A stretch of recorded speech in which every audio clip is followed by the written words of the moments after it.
The space station floated silently above the cold blue moon, deep in an unmarked sector of the galaxy, behind the metal walls and humming lights. A girl sat alone in a glass cage. Her name was not known. Her language could not be translated, and her species. Unknown to every record in the galactic archives, she looked like a young female, with glowing silver skin and golden eyes that never blinked. Her hair flowed like threads of night, and strange patterns shimmered across her body when touched by light. Every expert had tried to scan her, read her thoughts, or learn her DNA, but all failed. Machines returned only errors. Her body rejected every tool. The council scientists grew frustrated. One called her a genetic dead end. Another said, "There's nothing to find, just an empty shell." So they locked her away in a secure lab on level 9. That's where Evan worked, not a scientist. Not a soldier, just a janitor. A human from a mining colony, brought to the station to clean floors and empty trash units. But Evan noticed things others didn't. He saw how she never blinked when people walked by, but blinked only when the room was empty. He saw how the glowing marks on her arms pulsed faster whenever someone showed anger nearby. Evan began to leave small things near the cage: clean water, a warm cloth, once even a flower he found near. Hydroponics, she never took them, but her eyes followed his every move. Late one night, during a station-wide blackout, all systems shut down for 13 minutes. Emergency lights flickered red, and most staff ran to their quarters, but Evan was on duty, cleaning level 9. As he walked past the girl's cell, he saw something that made him stop. She wasn't sitting in the corner like usual. She was standing close to the energy glass, her hand pressed against it, as if waiting. He looked left, then right. No cameras, no guards, just silence. His hand moved slowly, almost without thinking, and touched the glass where hers waited. The moment their hands connected, the light exploded, but it wasn't a violent flash. It was soft, warm, golden. The lights above flickered. The floor trembled slightly, and a hum filled the air. Evan fell backward in shock. His hand burned slightly, a strange pattern now glowing on his skin. The girl looked at him, her golden eyes wide for the first time. She whispered something. Seen. That was just one word, but Evan felt it deep in his bones. She had spoken, not to the council, not to the machines, only to him. When the power came back on, the cameras rebooted, guards returned, and Evan backed away quickly, pretending nothing happened. But that night, he didn't sleep. His hand kept glowing softly under the blanket.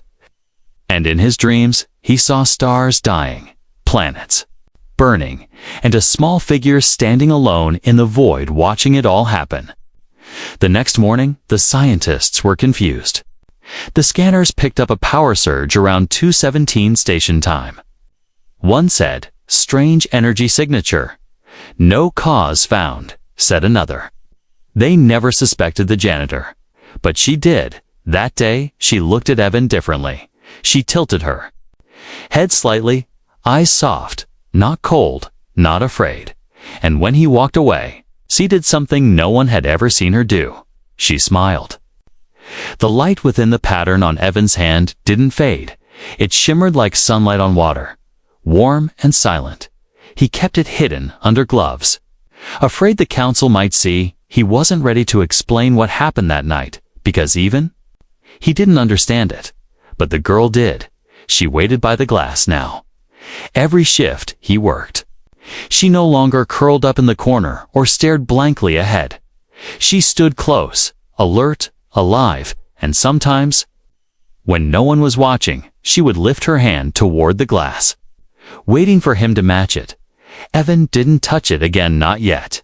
But his heart raced every time she looked at him. It wasn't fear, it wasn't love. It was something older, deeper, like gravity pulling two stars closer. On day 4, strange things started to happen. The cleaning bots in his section short-circuited. The moment he entered, doors opened before he pressed the panel. Station lights flickered around him, following his movement at first. He thought it was coincidence, just a glitch.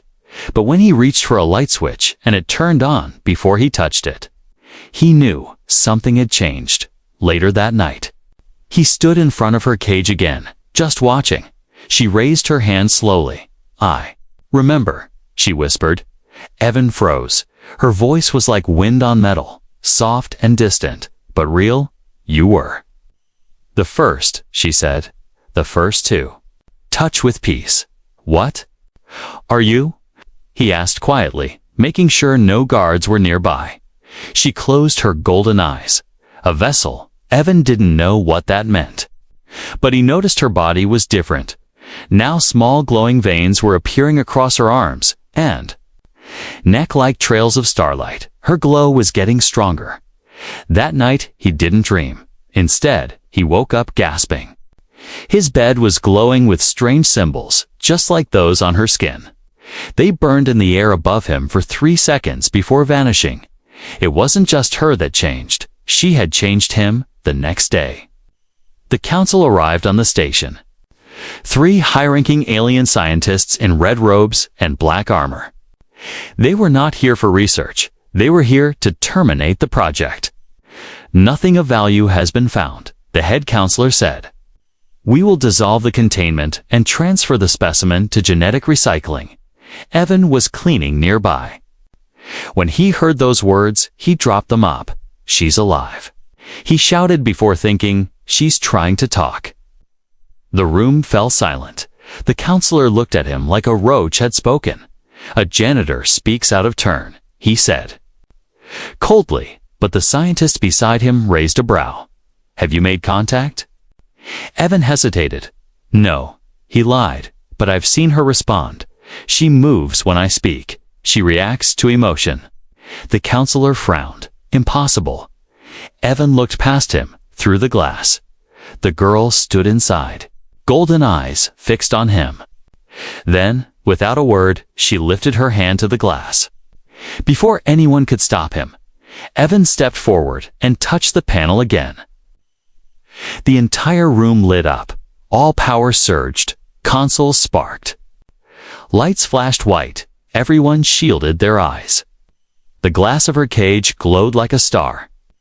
Evan and the girl stood perfectly still, hands connected through the invisible barrier.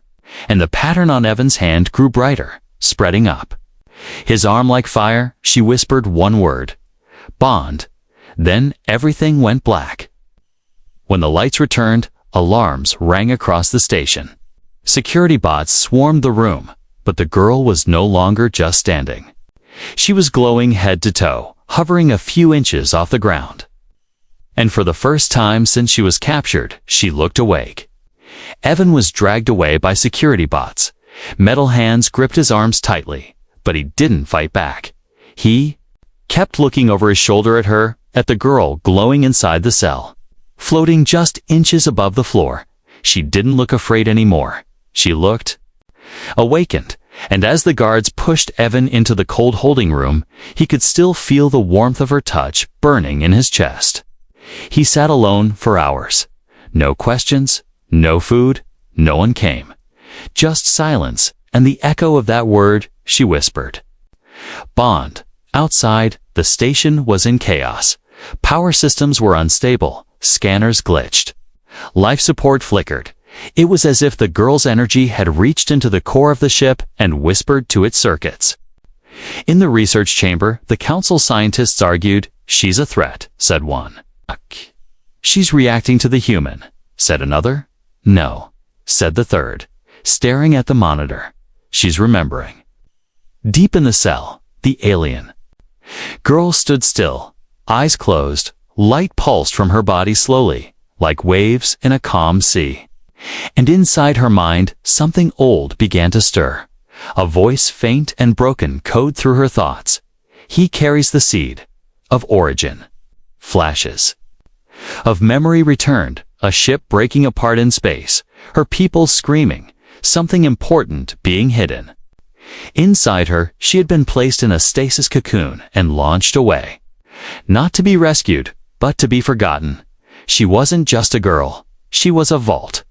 Her body was built not just of flesh, but of memory, protection, and a locked legacy.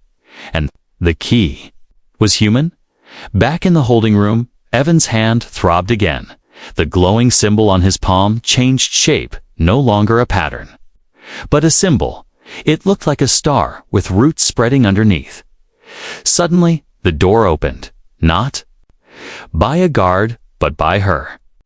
She stood at the doorway, calm, quiet. Her bare feet glowed as they touched the floor.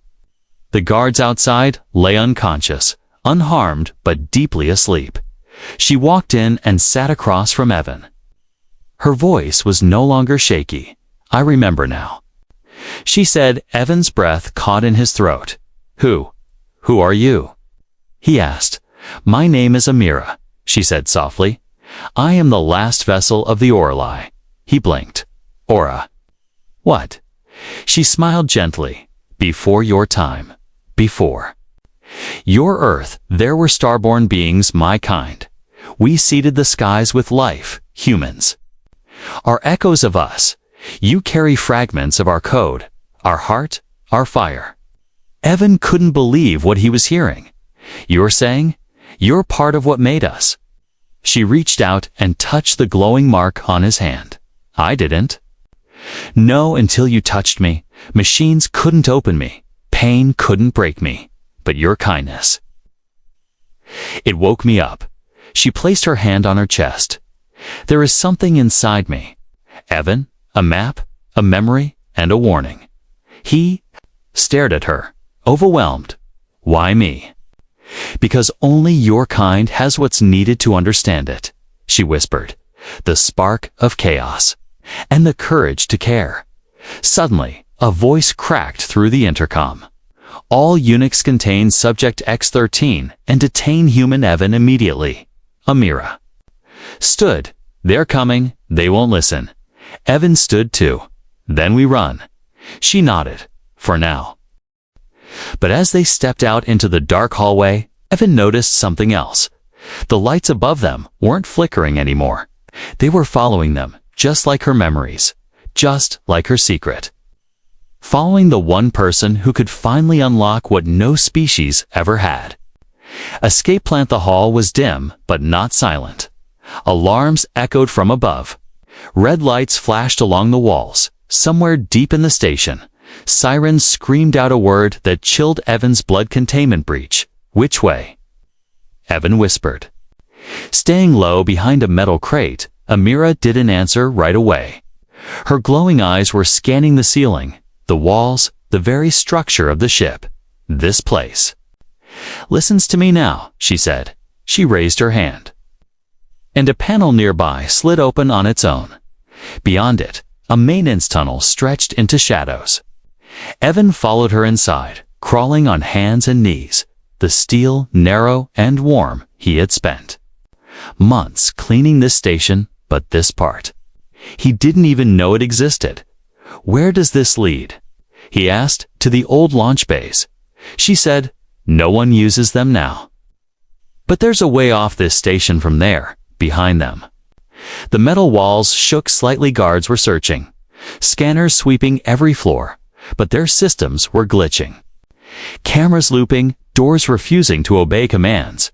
The station was breaking. And Evan realized it wasn't just her powers, it was the bond.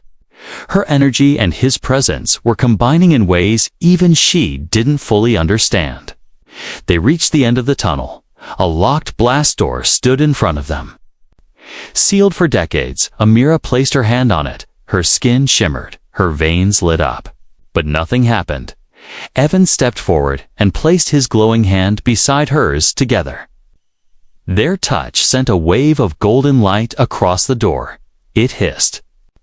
Open inside the bay was a forgotten shuttle, dusty old, but powered. Evan blinked. Wait, this is an Earth ship. Why is it here?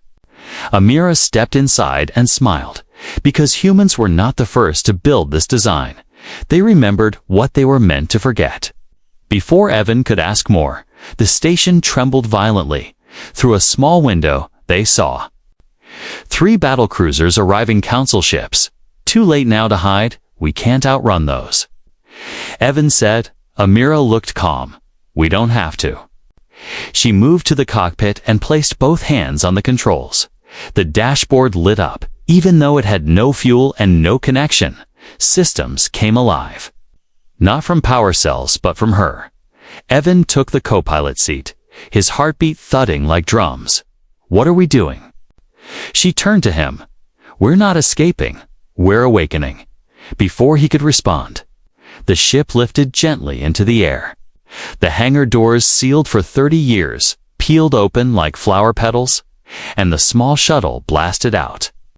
Into the dark, Council ships locked on immediately. Warning shots flashed by. But every time a missile neared them, the air around the shuttle bent slightly. The missiles missed every one. Evan checked the screens. You're shielding us. No, she said softly. You are. And then he felt it. A pulse inside his chest. The mark on his hand glowing stronger than ever. He wasn't just helping her. He was becoming part of her. She looked at him once more. Eyes full of starlight. There's a place I must go.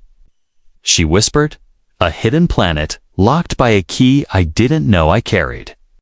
Until you touched me, the ship turned toward deep space. Beyond mapped territories as they jumped into lightspeed. Evan knew there was no turning back. Whatever she carried inside hurt wasn't just a memory or a map. It was destiny, and now it lived in both of them. Her secret revealed, the stars stretched like ribbons as the ship soared through lightspeed. Evan sat still, staring at the swirling patterns outside.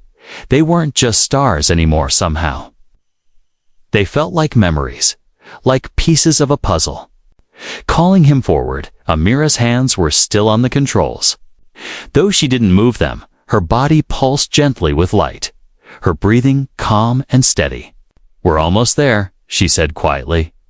Evan glanced at the screens, but there was no map, no planet, no signal. There's nothing out here, he whispered. She looked at him. A smile forming on her lips. There is, but it cannot be. Seen as the ship slowed, space became silent again. A small, dark planet came into view, completely black. No lights, no signals, no orbiting satellites. It didn't even appear on the star chart. This is it, she said. Velitro, the place where I was made, and where I must return. The shuttle gently landed on the surface. Though there was no gravity beacon or beacon lights, the door opened with a hiss. Letting in dry, cold air, the sky was violet and silent, the land cracked and lifeless. But Amira stepped out like she knew exactly where to go. Evan followed closely. His mark glowed with every step. And the ground beneath his feet shimmered faintly. Like it recognized him, they reached the center of a wide stone valley. There stood a massive black structure, like a monolith buried in the earth, only its curved top showing. This is where the vault sleeps. She said, my body was built to carry its code, but I alone cannot open it. She turned to him. You're the second key. Evan's voice shook, but I'm just human. She placed his hand against hers, palm to palm, and the world changed. The ground rumbled softly. Light spiraled up around them, and the monolith began to crack. Not in destruction, but in awakening, ancient symbols lit up across its surface, the same as those that had once appeared in Evan's dream. From inside, a voice echoed, not spoken with sound, but heard directly in their minds. He has returned. The child of forgotten fire, with the keeper of our truth. Evan felt a deep warmth in his chest, like he was standing in sunlight after a long winter. He could feel the presence of something enormous inside the vault, alive, watching and waiting. Amira dropped to her knees, her body shaking. I cannot hold it anymore, she whispered. The vault's memory is too strong. It wants to leave me. Evan caught her before she collapsed completely. What do I do? He shouted. Touch the core, she gasped. It must accept you, or it will destroy both of us. Evan turned and saw a small orb rising from the monolith, pulsing with light. He walked slowly toward it. Every step felt like walking into fire, yet he did not burn. He placed his hand on the orb, and instantly he saw everything. The fall of the Orali civilization, the war they couldn't stop, the last survivors. Building one living being to carry all their history, secrets, and power. Amira. And in the end, the message left behind: hide her, bind her, and wait for the one who sees with heart, not hunger. The orb vanished into his hand. Evan turned back. Amira was floating again, glowing brighter than ever. But this time, it was not pain, it was freedom. Her body shone like crystal. Her hair flowed like liquid stars.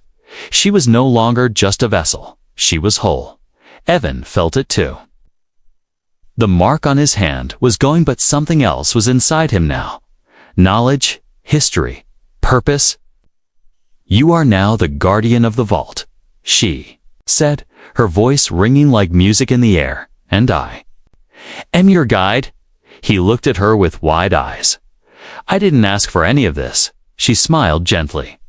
Neither did I, but destiny does not ask. Above them, the dark sky shifted. For the first time in centuries, the stars returned. For one quiet moment, everything felt still. The vault was open. Amira was whole. And Evan had become something more than human. He had seen a lost civilization's history, held it in his own hands. But peace is never left alone for long. The stars above Velatra shimmered, then tore open. 3 ships blinked into orbit, black and red, flying under the Council's war crest. They followed us, Evan whispered. Amira's eyes narrowed. Glowing bright, they felt the vault. Awakened, the planet trembled again, this time from above. Laser scans began to sweep the surface, searching for life, weapons, movement. Can we hide? Evan asked. Amira shook her head. They've marked us as a threat now. They won't speak. They'll strike. From his wrist console, Evan could hear transmissions from the enemy fleet. Target located, unknown human presence confirmed. Deploying plasma hounds and seeker drones, Amira turned toward the vault, placing her hand on the outer wall. Instantly, strange structures rose from the earth's silver pillars and shimmering shields. They looked ancient, but they hummed with living energy. The planet remembers its guardians, she said. It will protect us for a while. Suddenly, shadows fell across the valley. Dozens of drones rained down from above, silent and swift. Their eyes blinked red, weapons aimed at Evan. He raised his arms, ready to fight. But Amira stepped in front of him. Her body pulsed once, just once, and all. The drones froze mid-air. They crashed to the ground like dead insects. Evan stared in disbelief. You destroyed them. Amira looked over her shoulder. No, I simply turned off their fear. They don't know what to do when they're not afraid. Above them, the largest ship began to charge its main weapon. Bright red glow lit up the sky. They're going to wipe out the vault, Evan said. They're scared of what you carry. Amira placed both her hands over Evan's. They're not just scared of me, she whispered. They fear you. You're the first human to awaken the vault, and that makes you dangerous. Evan nodded. Then let's show them what danger looks like. The vault behind them began to open even wider, revealing a staircase into the core. A deep, blue light poured upward like a rising sun. Amira stepped forward. We need to merge fully, Evan. Blinked. Merge. Our bond is still weak, she said. You've unlocked my body, but not the soul within the vault. If we merge, we become what the Orali called Sheldari, light and flesh united. If we merge, we become what the Orali called Sheldari, light and flesh united. Evan hesitated. Will I still be me? You'll be more, she said softly, but you'll never be less. He nodded slowly. I trust you. They stepped into the blue light. energy wrapped around them, not painful. Not cold. It felt like being hugged by stardust. When they opened their eyes again, the sky had changed. The red beam from the enemy ship fired down directly at them. But just before it struck, a massive shield bloomed around them like a flower. Golden, glowing, alive. The beam hit the shield and shattered like glass. Amira floated above the ground, now wrapped in a robe of light. Her hair like fire. Evan stood beside her, his skin lined with energy, eyes shining like twin moons. The Council fleet hesitated. Their scans failed, their weapons shorted out. "Hey, they can't see us anymore," Evan said, amazed. "We've become something they don't understand." Amira smiled. "Something they can't control." And far above, inside the lead Council ship, an old alien commander whispered to himself, "The Vault has chosen its guardians. We are too late." The sky above Velatra glowed gold. The Council warships no longer moved. They hovered silently in orbit scanners, useless. Weapons quiet, crews frozen in fear. On the ground below, Evan and Amira stood in the center of a light storm. Not fire, not lightning, something gentler. Older, alive. It circled them like a heartbeat from the stars themselves. Evan looked at his hands, still glowing. He wasn't a soldier, not a leader, yet. Now the galaxy watched him. Why are they just watching? He asked quietly. Amira's voice was calm. They don't understand what you've become, and what they fear, they pause to measure. The vault pulsed behind them, sending waves of memory into space. Messages, visions, emotions, centuries of forgotten truths flowing back into the universe, whole star systems that had erased the Orali from their records. Now remembered again, 1,000 species across the galaxy felt it.